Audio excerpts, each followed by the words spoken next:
Lucky స్పిరిచువల్స్కు స్వాగతం. మీ భక్తి మరియు ఆధ్యాత్మిక ఛానల్. ఈరోజు మనం కర్కాటక రాశి జాతకులకు జాన్యువరి 2026 నెల ఎలా ఉండబోతోందో వివరంగా తెలుసుకుందాం. ఈ నెల మీ జీవితంలో ఎలాంటి మార్పులు రాబోతున్నాయో చూసేద్దాం రండి.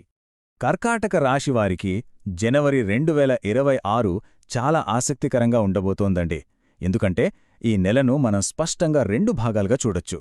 నెల ప్రారంభంలో కొన్ని సవాళ్లు ఎదురైనప్పటికీ రెండో సగానికొచ్చేసరికి పరిస్థితులు పూర్తిగా అనుకూలంగా మారతాయి. మరి ఈ ప్రయాణం ఎలా సాగుతుందో లోతుగా చూద్దామా? జనవరి నెల మొత్తం మీద చూస్తే కొన్ని మంచి, కొన్ని సవాలుగా ఉండే ఫలితాలు ఉన్నాయి. గ్రహాల స్థానాల వల్ల, ముఖ్యంగా 6వ ఇంటి ప్రభావంతో నెల మొదట్లో కాస్త ఆరోగ్య సమస్యలు, చిన్న చిన్న టెన్షన్లు కలవరపెట్టచ్చు. కాని గుర్తుంచుకోండి, ఇది కేవలం ప్రారంభదశ మాత్రమే. అయితే కంగారు పడాల్సిన పని అస్సలూ లేదు. ఎందుకంటే నెల రెండో భాగం చాలా సానుకూలంగా ఉండబోతోంది. నెమ్మదిగా అన్నింటి నుండి కోలుకుంటారు. జీవితంలో ఒక మంచి స్థిరత్వం వస్తుంది. అంటే మొదట్లో ఎదురయ్యే ఇబ్బందులు తాత్కాలికమే అన్నమాట. సరే, మరి వృత్తి, డబ్బు విషయాలకొస్తే అక్కడ పరిస్థితి ఎలా ఉందో చూద్దాం. ఈ రంగంలో కూడా నెల మొదట్లో కొంత ఒత్తిడున్నా ఓవరాల్గా మాత్రం ఒక మంచి స్థిరత్వం కనిపిస్తుంది. మీ కెరియర్కి ఈ నెల చాలా బాగుందండి. ఉద్యోగంలో ఒక స్టెబిలిటీ ఉంటుంది. అంతేకాదు, ఎదగడానికి అద్భుతమైన అవకాశాలొస్తాయి. కొంతమందికి వాళ్ల జాబ్ రోల్లో మార్పు లేదా ప్రమోషన్ వచ్చే సూచనలు కూడా బలంగా కనిపిస్తున్నాయి. మీరు పడిన కష్టానికి ఖచ్చితంగా మంచి గుర్తింపు లభిస్తుంది. ఇక డబ్బు సంగతి చూస్తే ఇక్కడ కూడా నెలలో రెండు రకాల అనుభవాలు ఎదురవుతాయి. నెల మొదటి భాగంలో అనుకోని ఖర్చులు మీదపడి కొంచెం ఫైనాన్షియల్ టెన్షన్ ఉండొచ్చు. కాని నెల రెండో భాగంలో ఆదాయం స్థిరపడుతుంది. ఆర్థిక పరిస్థితి కూడా నెమ్మదిగా మెరుగవుతుంది. ఇప్పుడు బంధాల గురించి మాట్లాడుకుందాం. ప్రేమ, కుటుంబ జీవితంలో ఈ నెల ఒక అందమైన మార్పును తీసుకొస్తుంది. చిన్న చిన్న ఉద్రిక్తతల నుండి మొదలై బలమైన నమ్మకం వైపు సాగే ఒక ప్రయాణంలా ఉంటుంది. ప్రేమ, పెళ్లి విషయాల్లో నెల మొదట్లో చిన్న చిన్న అపార్థాలు రావచ్చు. అయితే కాస్త ఓపిక పట్టారంటే చాలు. నెల చివరికొచ్చేసరికి మీ మధ్య బంధం మరింత బలపడుతుంది.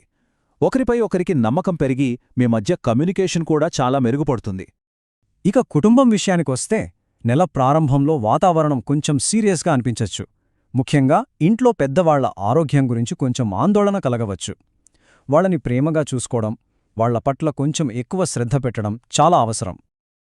కాని ఈ ఆందోళన ఎక్కువ కాలం ఉండదు. నెల మధ్యలోకొచ్చామంటే చాలు, ఇంట్లో మళ్లీ సంతోషం, ప్రశాంతత నెలకొంటాయి. బంధాలన్నీ మళ్లీ గట్టిపడతాయి. ఇది చాలా ఉపశమనాన్నిచ్చే విషయం గదూ. ఇక ఆరోగ్యం, చదువు, ఆధ్యాత్మికత ఈ విషయాల్లో ఎలా ఉండబోతుందో చూద్దాం. ఈ రంగాల్లో ఈ నెల మిమ్మల్ని ఒక మంచి పురోగతి మార్గంలో నడిపిస్తుంది. నెల మొదట్లో కాస్త నీరసంగా, శక్తి లేనట్టు అనిపించచ్చు. అయినా కంగారు పడకండి, ఆరోగ్యం క్రమంగా మెరుగుపడుతుంది. చిన్నపాటి జాగ్రత్తలు తీసుకుంటే చాలు, త్వరగా కోలుకుని మళ్లీ యాక్టివ్గా అవుతారు. ఇక స్టూడెంట్స్ విషయానికొస్తే వాళ్ల ప్రయాణం కూడా స్టెప్ బై స్టెప్ ముందుకు వెళ్తోంది. మొదట్లో చదువు మీద కాన్సంట్రేట్ చేయడం కొంచెం ఇబ్బందిగా ఉన్నా పోను అంతా సర్దుకుంటోంది. ఏకాగ్రత పెరుగుతోంది. ముఖ్యంగా పోటీ పరీక్షలకు ప్రిపేర్ అయ్యేవాళ్లకు నెల చివరలో విజయం దక్కే అవకాశాలు బలంగా ఉన్నాయి. ఇవన్నీ ఒక ఎత్తైతే ఈ నెలలో మీలో మీరొక ప్రయాణం చేస్తారు. అంటే ఆధ్యాత్మికంగా ఎదగడానికి, ఆత్మశోధన చేసుకోవడానికి ఇదొక అద్భుతమైన అవకాశం.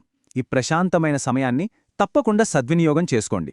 సరే, మొత్తంగా చూస్తే ఈ నెల ఎలా ముగుస్తుంది, అసలు మనమేం గ్రహించాలి, ఏమైనా పరిహారం ఉందా, ఆ విషయాలు కూడా చూసేద్దాం. జనవరి నెల ముగిసే సమయానికి మీ సోషల్ లైఫ్ చాలా యాక్టివ్గా మారుతుంది. చుట్టూ ఉన్నవాళ్ల సపోర్టు దొరుకుతుంది. అంతా పాజిటివ్గా అనిపిస్తుంది. ఆలోచనల్లో స్పష్టత వస్తుంది. ఎమోషనల్గా బ్యాలెన్స్డ్గా ఉంటారు. భవిష్యత్తుపై ఒక మంచి క్లారిటీ వస్తుంది. మరి ఇంత మంచి ఫలితాలు పొందాలంటే, మధ్యలో వచ్చే చిన్న చిన్న ఇబ్బందుల్ని దాటాలంటే మనమేం చేయాలి? దానికేమైనా మార్గముందా? ఇదేనండి అత్యంత ముఖ్యమైన పరిహారం. ఈ నెల మొత్తం సాఫీగా, శుభప్రదంగా సాగిపోవాలంటే మీరు చెయ్యాల్సిందల్లా నిత్యం శివారాధన. ఆ పరమేశ్వరుడి అనుగ్రహం మీకు ఎల్లప్పుడూ రక్షణ కవచంలా ఉంటుంది. ఇలాంటి మరిన్ని ఆసక్తికరమైన వీడియోల కోసం దయచేసి లక్కీ స్పిరిచువల్స్కు లైక్, షేర్ మరియు సబ్స్క్రైబ్ చేయండి. ధన్యవాదాలు.